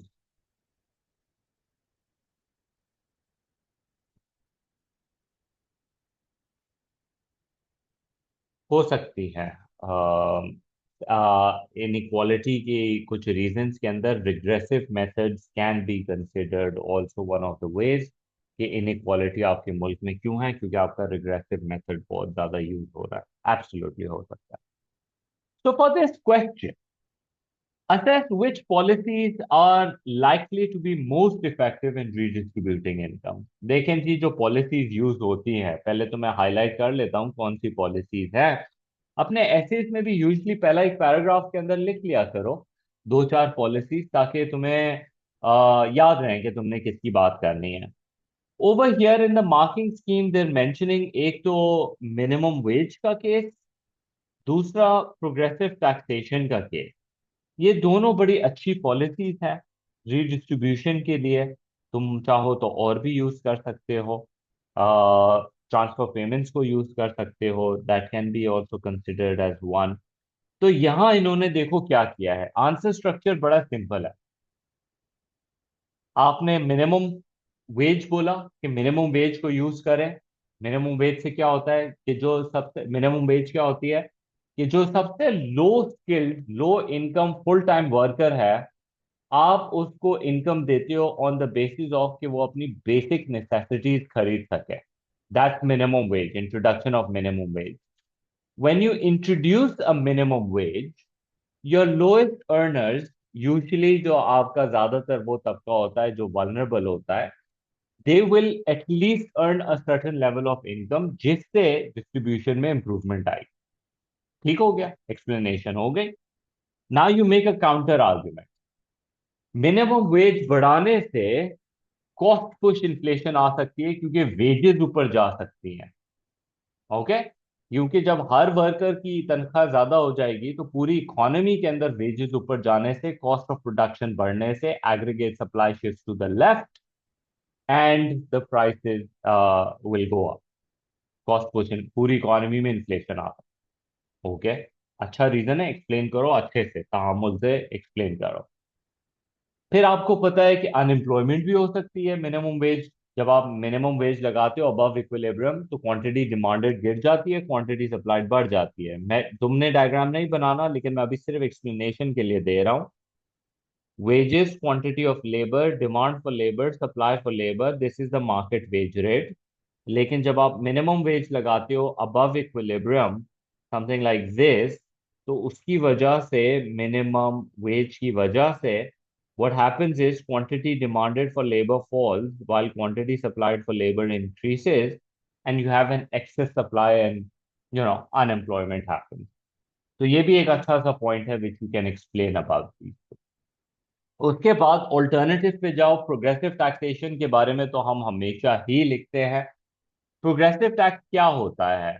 That higher income individuals individuals who are in the higher income brackets will have to pay higher average tax rate, and people on the low brackets will have to pay low taxes in percentage. तो इससे क्या होता है, अमीर और गरीब के बीच में गैप क्लोज हो जाता है। ये तो प्रोग्रेसिव टैक्सेशन का एक्सप्लेनेशन हो गया। Notice I've used like the tax brackets as the word, but you don't necessarily have to. You can just simply even say that people with higher incomes will have to pay higher average taxes, and people with low incomes might not have to pay taxes or might have to pay low income tax rate in percentages. अब इसका counter argument क्या है? Counter argument ये है कि it can actually create incentive for people to hide their income, जिसको आप tax avoidance भी कह सकते हैं या टैक्स चोरी भी कह सकते हैं, राइट? तो people will use methods to somehow do that. फिर टैक्स कलेक्शन के काफी पैसे खर्च भी हो सकते हैं, तो that is a problematic situation. ठीक है, so follow the pattern, please please please. If you don't follow the pattern, there is trouble. दोनों तरफ की पॉलिसीज को कुछ भी दे दो भाई, कुछ ना कुछ ऑल्टरनेटिव जरूर दो। अब बात यह है कि तुम्हारे को जो इवेल्युएट करना है, which policies are likely to be most effective, challenging. अब तुमने यही दो जिसको डिस्कस किया है, अब तुमने इसको आर्ग्यू करना है। मिनिमम वेज जब आप लगाते हैं, तो मिनिमम वेज लगाने के बाद आपको इसको सुपरवाइज भी करना होता है। ठीक है, क्योंकि अगर सुपरविजन आपकी ठीक नहीं है तो प्रॉब्लमैटिक हो जाएगी। दूसरे एंड के ऊपर जब आप प्रोग्रेसिव टैक्स लगाते हैं तो it's easy to implement, but it is difficult to collect. और खास तौर पे जो बंदा चोरी कर रहा है, इकोनॉमी के अंदर लाखों करोड़ों लोगों को सुपरवाइज करना, again, it's a difficult thing to do. ठीक है, आर्ग्यूमेंट अगेन वही है, कॉम्बिनेशन यूज करें। एक बेसिक मिनिमम वेज जरूर दें ताकि लोग इनकरेज भी हों, और साथ में प्रोग्रेसिव के अंदर भी आप इस तरह से प्रोग्रेसिव टैक्स के अंदर परसेंटेजेस को सेट करें कि आप लोगों को इनकरेज करें टैक्स पे करने में। बहुत ज्यादा टैक्स के परसेंटेजेस ना लगा दें, यूज करें progressive. I am not saying don't use progressive. Higher income you go, lowest income 0%, फिर 2-4%, 6-8%, हाई इनकम के ऊपर flat 20%, don't go to 40%, 50%। Okay, that will make चोरी हैपन, राइट? तो इस तरह से हम इसकी दोनों की इफेक्टिवनेस को डिस्कस करके will come to a conclusion, use both policy. Okay, तो ये हमारा हो गया 3 माइक्रो के आसान से क्वेश्चन से, लकी फॉर देम। फिर मैक्रो की तरफ आते हैं, हमारे पास दो क्वेश्चंस हैं आई सी। एक 2021 year on year inflation in many economies increase to a level not experience for 50 year. देखो तुम्हारा भी जो है ना, वो अनप्रेसिडेंटेड इन्फ्लेशन के ऊपर आ सकता है इस साल, फिर कुछ ना कुछ केस स्टडी और समथिंग, क्योंकि 2023 के अंदर world inflation was at really high rate. Okay, तो क्वेश्चन बनता है पहले पार्ट ए के अंदर, with the help of diagram explain what is meant by cost push inflation and consider whether this type of inflation has affected your own economy. When they say your own economy, you must mention Pakistan and how. Okay? And जो हमने क्लासों में पाकिस्तान के बारे में इतना discussion किया है और राइजिंग प्राइसेस की रीजंस को हमने डिस्कस किया है, तो make sure that you use those things. जहां तक डायग्राम की बात है, फॉर अस टू मेक, देखें जी, क्योंकि हम मैक्रो का डायग्राम बना रहे हैं, प्राइस लेवल नहीं लिखोगे और रियल आउटपुट नहीं लिखोगे, एक मार्क गया। प्राइस लिखा या क्वांटिटी लिखा, मार्क इज गॉन। फिर हमने क्या किया, एग्रीगेट डिमांड, एग्रीगेट सप्लाई, इस तरह से Y0 P0 इक्विलिब्रियम डन हो गया। स्टार्टिंग पॉइंट, कॉस्ट को एक्सप्लेन करना है तो ऑब्वियसली हम लिखेंगे भी क्या, एग्रीगेट सप्लाई जो है वो फॉल करेगा और एग्रीगेट सप्लाई जो है वो लेफ्ट पे शिफ्ट करेगा, जिसकी वजह से प्राइसेस राइज करेंगी, प्राइसेस P1 पे आ जाएंगी, रियल आउटपुट गिर जाएगी। कुछ एरोज भी बनाते हैं, कुछ मूवमेंट्स भी दिखाते हैं। तो this is my diagram for this. Make sure that you do justice to the diagram that you're making.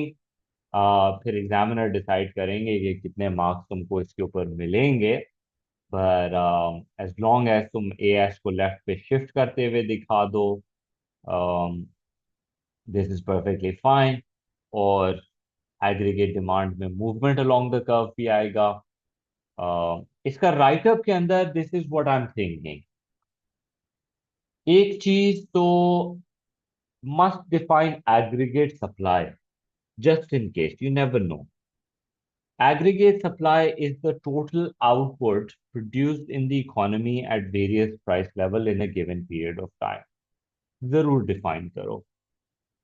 Okay, फिर आपने डिफाइन कर देना है कि कॉस्ट पुश इन्फ्लेशन के अंदर जो है एग्रीगेट सप्लाई के गिरने से कॉस्ट पुश इन्फ्लेशन होगी।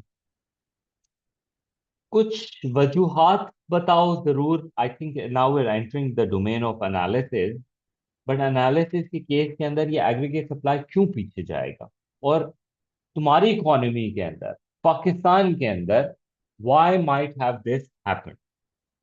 तो एक reason you could suggest is के वेजेस एंड सैलरीज का राइज हो जाना। पाकिस्तान के केस में one of the major reasons is ना, जो इंपोर्ट ऑयल है ना, imported oil which is a very important raw material, उसकी प्राइस का बढ़ जाना। राइट। तो उसकी वजह से पूरी इकोनॉमी में कॉस्ट पुश आ जाना। You can even talk about currency की डेप्रिसिएशन। पाकिस्तान डेप्रिशिएट भी बड़ी जबरदस्त हुई है पिछले कुछ सालों के अंदर। करेंसी डेप्रिशिएट होने की वजह से इंपोर्टेड रॉ मटेरियल का महंगा हो जाना, जिसकी वजह से एग्रीगेट सप्लाई गिर सकती है। So you could suggest some of these reasons for your analysis purposes कि हमारी इकोनॉमी के अंदर ये क्यों हुआ है। मार्किंग स्कीम देख लेते हैं जरा। तो मार्किंग स्कीम के अंदर there saying an explanation of cost push inflation के प्राइस बढ़ जाती है, और due to higher cost of production and raw material। एक डायग्राम जिसमें एग्रीगेट सप्लाई लेफ्ट पे जाएगा, and this result in a price rise और कॉन्ट्रैक्शन या movement along the AD curve हो रहा है। हमने डायग्राम में तो वो शो कर दिया है। Hopefully it will be considered in the diagram के वो एरोज तुम बना दोगे ना, तो तुम्हें हेल्प मिल जाएगा। लेकिन आई थिंक राइटअप के अंदर भी ये मूवमेंट की जो बात है ना, honestly you don't do the movement wala discussion, you don't get the mark। So that's an issue also। um, sure। ठीक है। फिर एनालिसिस के अंदर दे आर ऑब्वियसली एग्जांपल्स आपने यूज करनी है, आपकी कंट्री में क्यों हो रहा है, वेजेस की वजह से हो सकता है and people are passing on that, या cost of raw material like oil वगैरह की बात हो सकती है, वो इन इलास्टिक है तो खास तौर पे डेप्रिसिएशन की भी बात हो सकती है। तो those are good enough reasons. Political instability भी हो सकता है, जिसकी वजह से आपकी इकोनॉमी के अंदर जो है गवर्नमेंट टाइमली इंपॉर्टेंट रिसोर्सेज को इंपोर्ट नहीं कर रही है, और something along those lines. Perfectly fine. But please remember, Pakistan के अंदर जो इन्फ्लेशन हो रही है वो सिर्फ और सिर्फ कॉस्ट पुश नहीं है।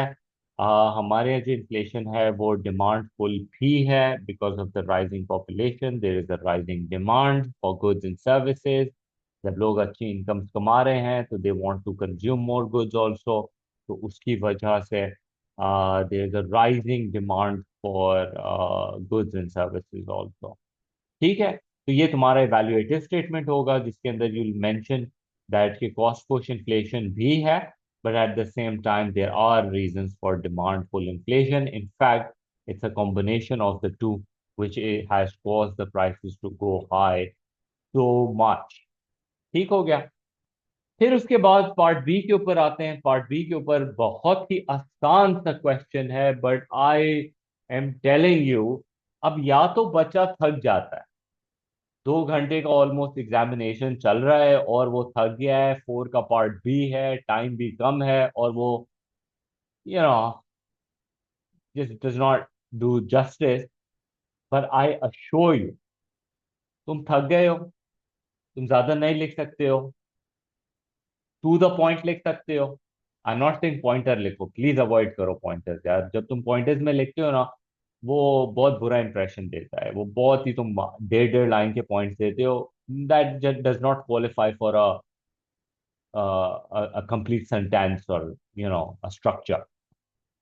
छोटा पैराग्राफ, 2 लाइन 3 लाइन का बेशक पैराग्राफिंग करो, पॉइंटर्स बुलेट पॉइंट्स नंबरिंग ना करो खुदा के लिए। ठीक है। assess whether the potential benefits of an increasing rate of inflation outweighs the potential cost। I know कि ज्यादातर बच्चे इसकी पोटेंशियल कॉस्ट की तरफ बहुत कुछ लिखेंगे, लेकिन तुम्हें आंसर दोनों तरफ लिखना लाजिम लाजिम लाजिम है। अंडरस्टूड? वरना तुम लेवल 2 के लिए क्वालिफाई नहीं होगे। Rising increase rate of inflation है।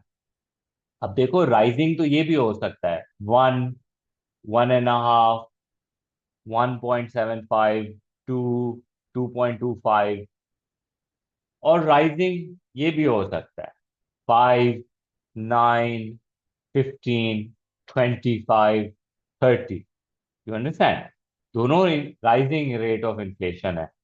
अब जब तुम बेनिफिट की बात करो, तो तुम ये बोल सकते हो कि जी हमें ये पता है, तो मैंने पढ़ाया भी है कि अगर लो एंड स्टेबल इन्फ्लेशन रेट है, तो वो तो असल में इकोनॉमी को स्टिमुलेट करता है, बिकॉज अगर खास तौर पे अगर वो डिमांड इंक्रीज की वजह से है, that shows a sign of a growing economy, so it stimulates the output. You understand? Positive side पे बिजनेसेस इन्वेस्ट करेंगी, जबरदस्त पॉइंट है। ठीक है, और क्या हो सकता है?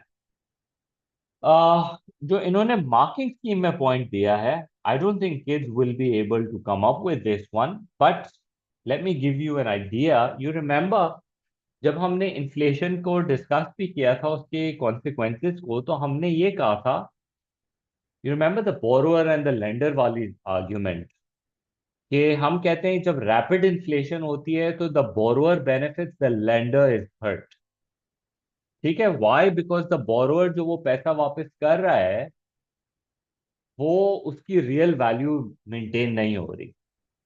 तो इसको मैं थोड़ा सा याद करा दूं तुम्हें, nominal interest rate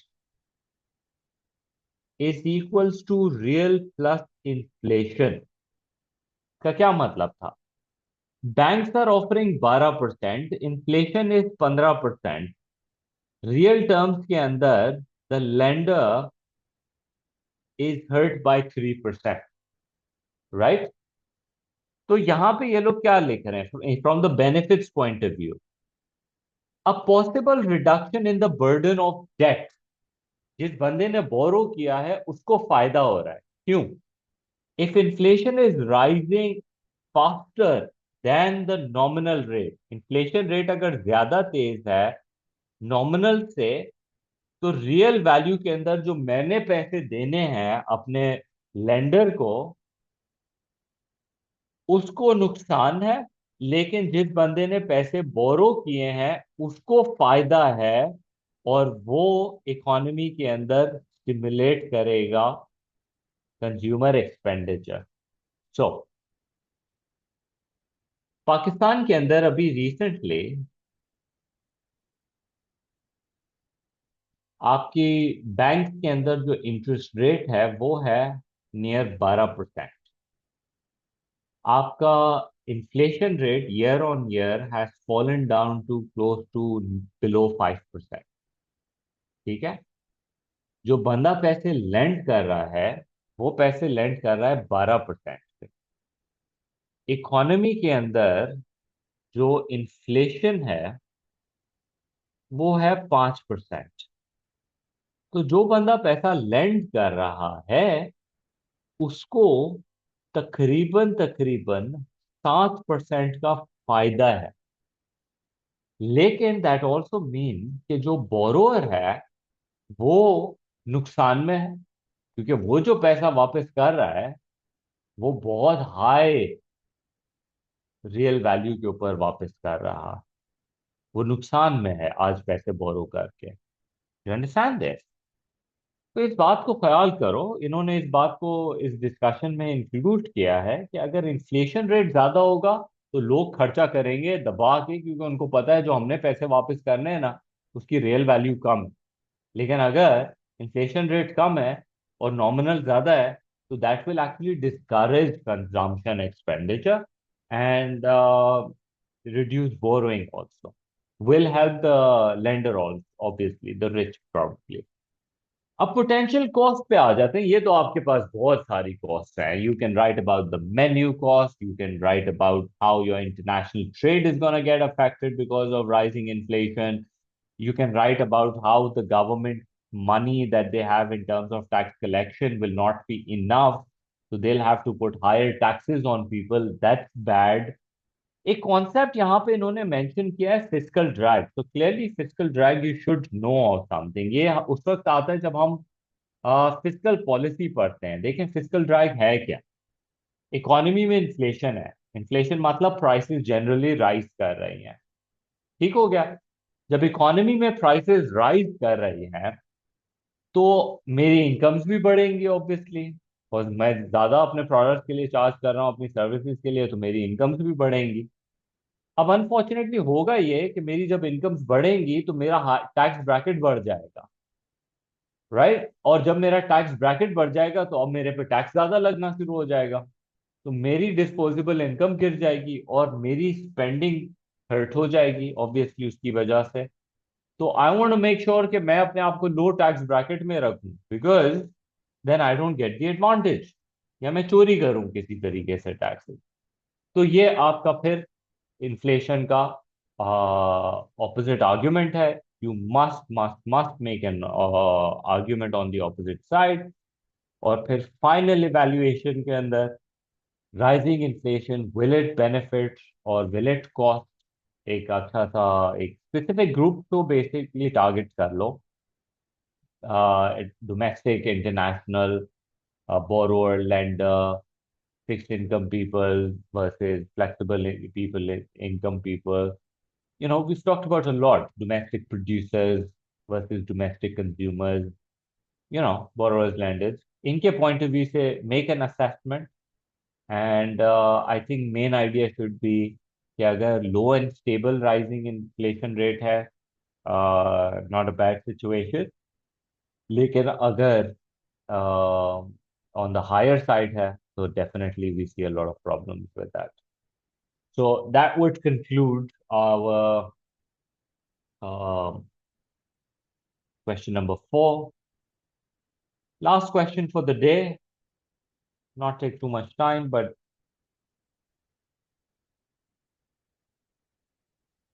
so explain two methods of protection in international trade and consider which of these is likely to have a bigger impact on employment and output in the economy, which imposes them. देखें जी, पहले तो एक sort of बता दो कि ये जो protectionism की हम बात कर रहे हैं, ये what are we talking about, right?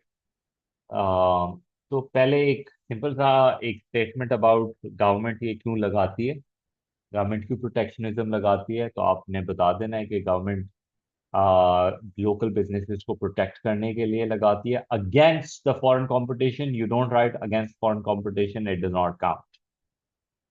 एक मेथड आपका टैरिफ है, और टैरिफ को एक्सप्लेन कर दो।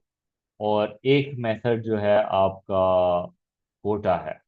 दो मेथड मांगे हैं, दो मेथड जरूर दो, ठीक है? I don't know how they're giving the marks for it. It's very strange how they've written the marking scheme for it. Let me show you the marking scheme for it. Question is explain two methods of protectionism in international trade. So knowledge and understanding के लिए पहली बात ये कह रहे हैं कि जी protectionism क्या होता है, कि government attempts domestic against the foreign. एक मार्क मिल गया। फिर explain two methods of protectionism, tariff, import, quota, subsidy, इन सारों में से कोई भी हो सकता है, and each method distorts the free market support production. So, and explain and how each method. That's strange. They've written one plus one. That means okay. So tariff सिर्फ मेंशन करने पे कुछ नहीं है। टैरिफ क्या होता है, कैसे लगता है, वो लिखना है। कोटा क्या होता है, कैसे लगता है, वो लिखना है। ठीक है, किस तरह से टैरिफ जो है प्राइसेस को बढ़ा देती है, और कोटा जो है वो फिजिकल लिमिट होती है, उससे भी प्राइसेस बढ़ जाती हैं। फिर उसके बाद you have to talk about bigger impact on employment and output. तो पहले तो टैरिफ के साथ एक्सप्लेन कर दो। आई होप टैरिफ का डायग्राम बनाना चाहते हो, कर सकते हो, there is no mark for it, लेकिन तुम्हारी एक्सप्लेनेशन में अगर वो तुम्हें असिस्ट कर रहा है, बहुत अच्छी बात है। If you remember that tariff का डायग्राम, जिसमें आप वर्ल्ड सप्लाई लगाते हो, उस पर टैरिफ लगाते हो।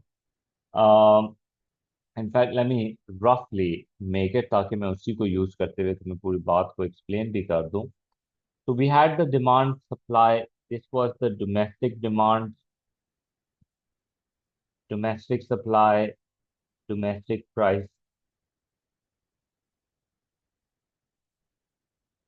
world supply, world price. This is the quantity being imported. फिर जब आप टैरिफ लगाते हैं, तो टैरिफ लगाने की वजह से ये वर्ल्ड प्राइस जो है वो ऊपर चली जाती है, और अब जो नई क्वांटिटी इंपोर्ट हो रही है वो ये हो रही है।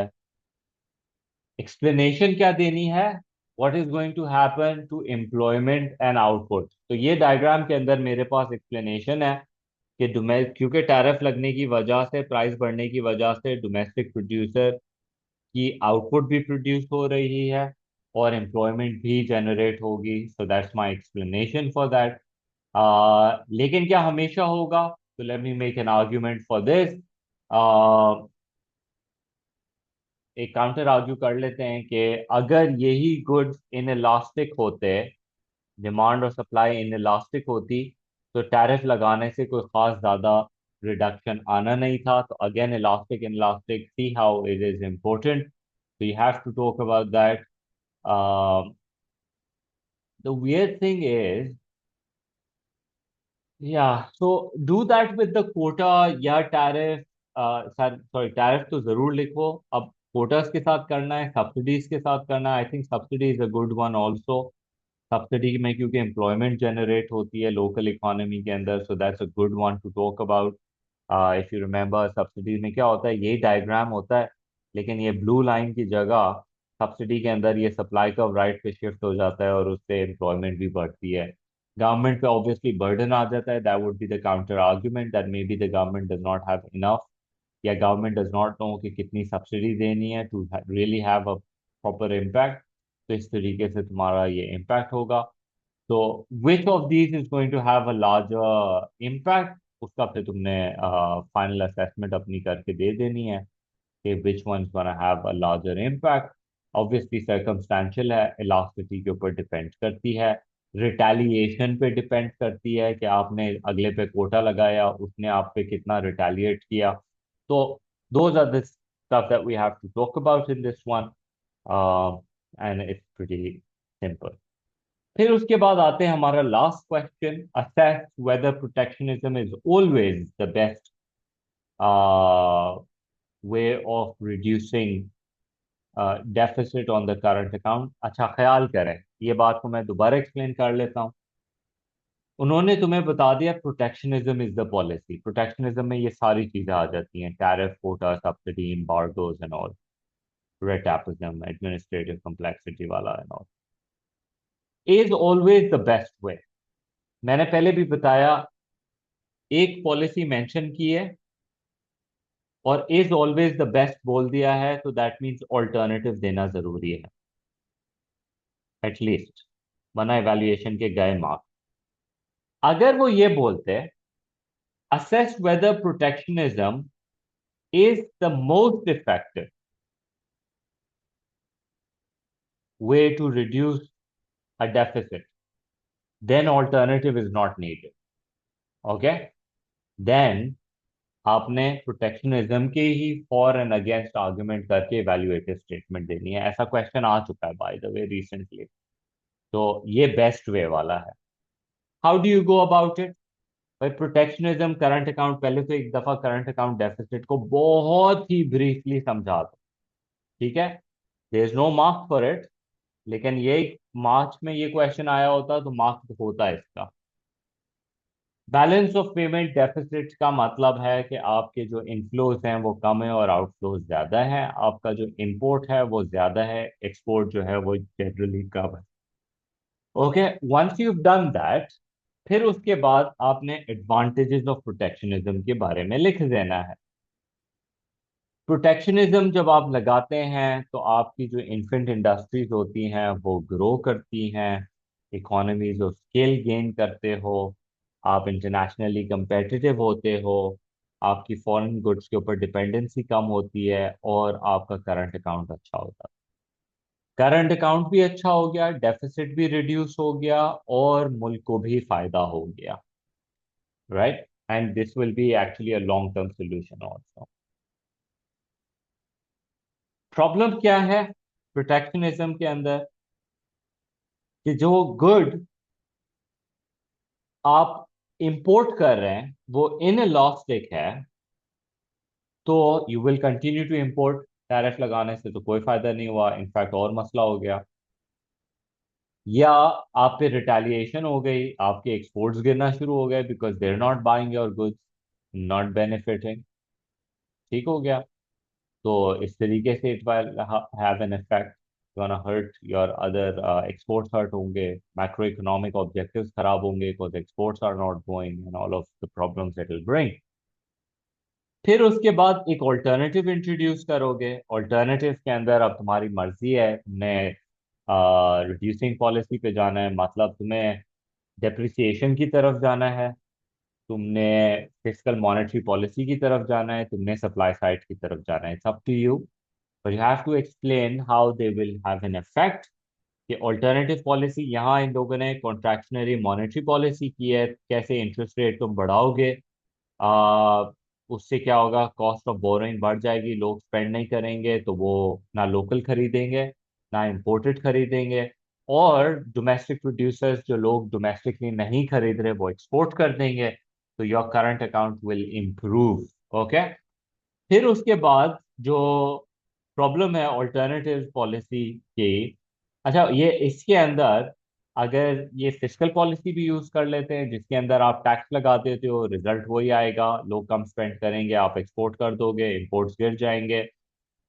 सप्लाई साइड के अंदर something else will happen. Supply side के अंदर यू नो आप एजुकेशन एंड ट्रेनिंग में लगाएंगे, आपके क्वालिटी प्रोडक्ट्स अच्छे होंगे, प्रोडक्टिविटी बढ़ेगी, aggregate supply shift to the right, prices goes down, exports will improve, imports will fall। तो वो उस तरह से तुम लिखोगे। लेकिन फिर उनकी counter argument, high interest rate से बाहर से हॉट मनी आएगा, करेंसी अप्रिशिएट हो जाएगी, करंट अकाउंट खराब हो जाएगा उससे, या टैक्स ज्यादा लगाने की वजह से लोगों की परचेजिंग पावर हर्ट होगी, डोमेस्टिक फर्म्स शटडाउन की तरफ जाएंगी, less incentive for people to work, overall production गिरेगी and that will hurt, right. So वो भी हो सकता है। फिर उसके बाद सप्लाई साइड जो है उसमें गवर्नमेंट के पैसे खर्च होंगे, वो लॉन्ग रन है, माइट नॉट बी इफेक्टिव, क्योंकि तुमने जो एजुकेशन ट्रेनिंग दी है it's not effective for your economy. तो ये सारी आप बातें कर सकते हैं। फिर फाइनल इवैल्यूएशन के अंदर प्रोटेक्शनिज्म ज्यादा इफेक्टिव है कि दूसरी ज्यादा इफेक्टिव है, make a final argument on that, depends on the countries आपस के अंदर उनकी रिलेशनशिप्स, कॉन्ट्रैक्शनरी और पॉलिसीज के काफ़ी सारे नेगेटिव इफेक्ट्स होते हैं आपकी ओवरऑल इकोनॉमी के ऊपर। Supply side is good, right, supply side might be nicer but it might actually hurt your current account in the short run. कैसे? सप्लाई साइड पॉलिसी आपने यूज की और सप्लाई साइड के लिए आपने एजुकेशन के अंदर, ट्रेनिंग के अंदर स्पेंडिंग की, हो सकता है इंफ्रास्ट्रक्चर डेवलपमेंट में आपने स्पेंडिंग की, वो पैसा आपकी इकोनॉमी के अंदर आया, उससे और मजीद इंपोर्ट हो गया शॉर्ट रन के अंदर, जब तक वो नई फैक्ट्रीज बन नहीं जाती, you might actually actually worse off the whole scenario. तो इस तरह से तुमने एक फाइनल इवैल्यूएशन करनी है, and then you can make a case for whichever one you like. Obviously, a combination of these policies is always a better idea. ठीक हो गया? So that's that, and that concludes our paper for today.